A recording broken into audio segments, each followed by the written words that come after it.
The office of the Leader of the Opposition draws its authority and mandate from Article 82A of the Constitution, reinforced by the Administration of Parliament Act and given practical effect through our rules of procedure. It sits within the constitutional architecture through which Parliament holds the executive to account, a function that is not just ceremonial. Parliament was never designed as a passage point for government proposals. It exists to interrogate policy before it becomes law, to scrutinize proposals. It exists to ensure that expenditure is scrutinized before it is authorized, and to demand accountability after public resources have been spent.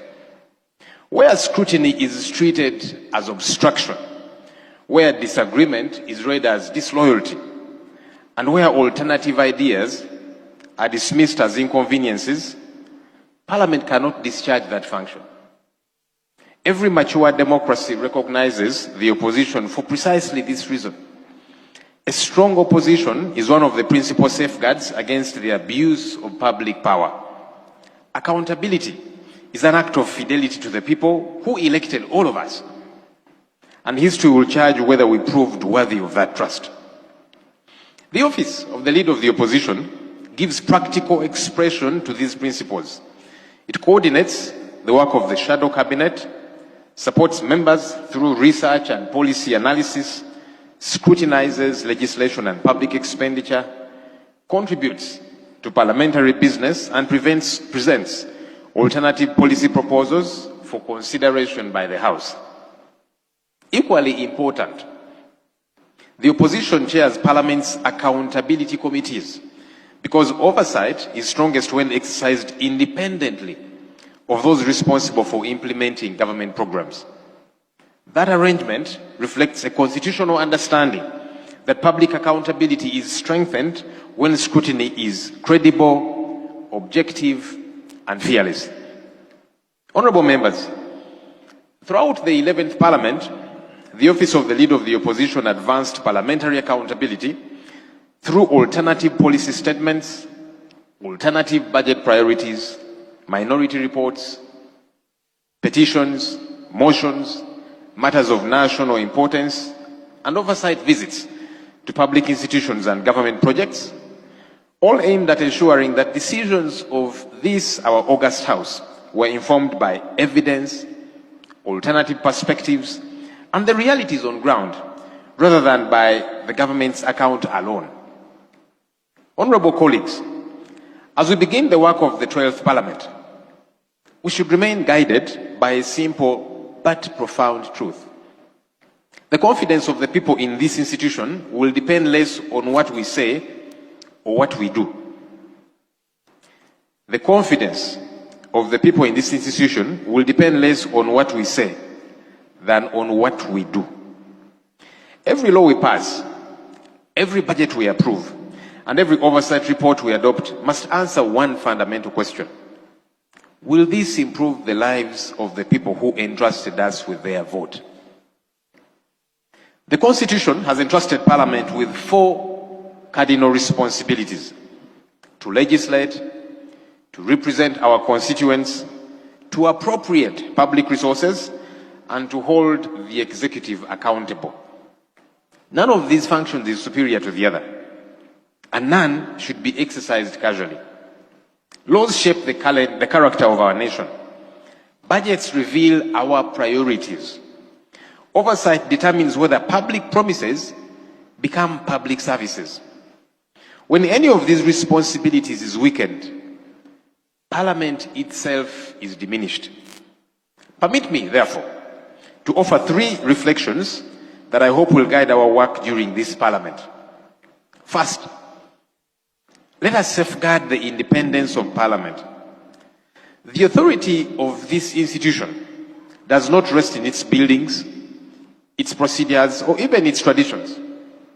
It rests in the confidence that Ugandans have that their representatives can deliberate and decide freely, guided only by the Constitution, the law, and their conscience. Secondly, colleagues, let us protect the culture of meaningful debate. We shall not always agree, nor should we.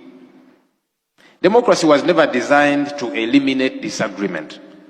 It was designed to ensure that disagreement is resolved through reason rather than through intimidation, through persuasion rather than coercion, and through constitutional processes rather than arbitrary power. A parliament that welcomes diverse opinions almost always produces stronger decisions than one in which only one voice is heard. So, even though we sit on different sides of the House, we are not enemies, colleagues. And we should always be open to criticism and divergent views. Thirdly, let us defend the principle of accountability with equal determination, irrespective of who occupies public office. Public resources belong neither to government nor to parliament. They belong to the people of Uganda.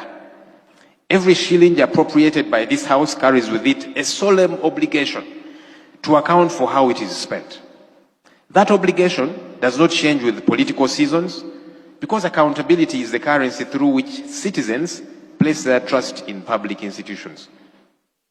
Holding government accountable, colleagues, is not just to do with how money is used, but also how power and authority is used, and how the laws that we pass as Parliament are adhered to. Colleagues, it should bother us, all of us, regardless of our political differences, whenever we see a disregard for the rule of law.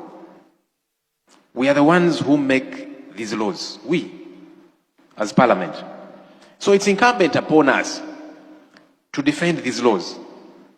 For example, the Constitution provides for how suspects are apprehended. A Constitution that was made by Parliament. But we see people being abducted and kept in incommunicado detention for days without access to family or lawyers. And some are even tortured while there. Colleagues, this is wrong. And we, the people's representatives, ought to condemn it and ensure that it doesn't happen. The most recent victim of this is the Honorable Miriam Atembe, former MP, former minister. She participated in the formulation of our Constitution. For someone who took part in creating the foundation on which we stand, the least we could do for her is follow the right procedures if the state is interested in her for any legal reason. Besides, colleagues, criticism should never be an offense.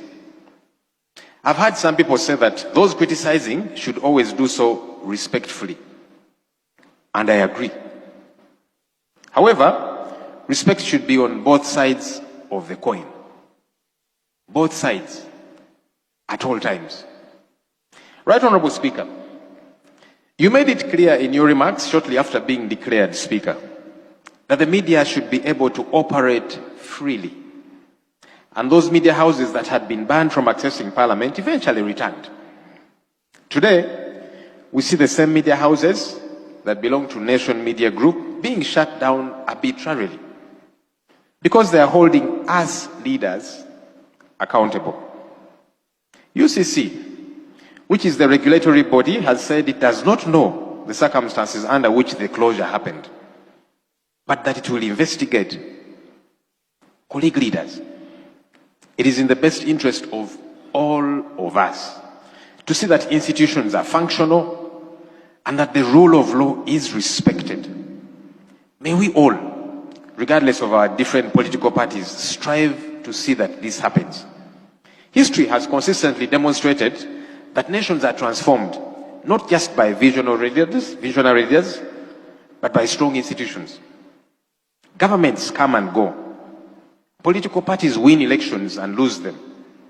Parliamentary majorities change with time. Yet the enduring strength of our republic will depend upon whether institutions such as Parliament continue to command the confidence of those they were established to serve. As the leader of the opposition, I give this assurance. We shall discharge our constitutional mandate firmly, responsibly, and patriotically. We shall scrutinize legislation with diligence, examine public expenditure with rigor, present alternative proposals with honesty, and hold the executive accountable with fairness. Where government actions advance the national interest, they will find constructive support from us. Where they depart from the Constitution, however, and undermine accountability or fail the people we all represent, we shall speak with clarity, conviction, and respect for this institution. Allow me to conclude where I began. We are part of this House at the behest of the people of Uganda. That confidence is not a permanent possession. It is a trust renewed only through faithful service. Long after the speeches we make have been forgotten, and long after the divisions in our chamber have faded into history, one question will remain. Did our service strengthen Parliament and improve the lives of our people? If at the end of this Parliament, our citizens have greater confidence in their institutions, stronger faith in the rule of law, and renewed hope that public office exists to serve the public good, then we shall have honored the oath that we took, honorable colleagues, and we shall have justified the confidence placed in us. I appeal to all of us, therefore, to work together, all of us, for the good of this our nation. The Constitution entrusted Parliament with immense powers because it trusted Parliament to exercise those powers wisely. May history record that the 12th Parliament proved worthy of that trust. I thank you for your kind attention, and I say this for God and my country. Thank you.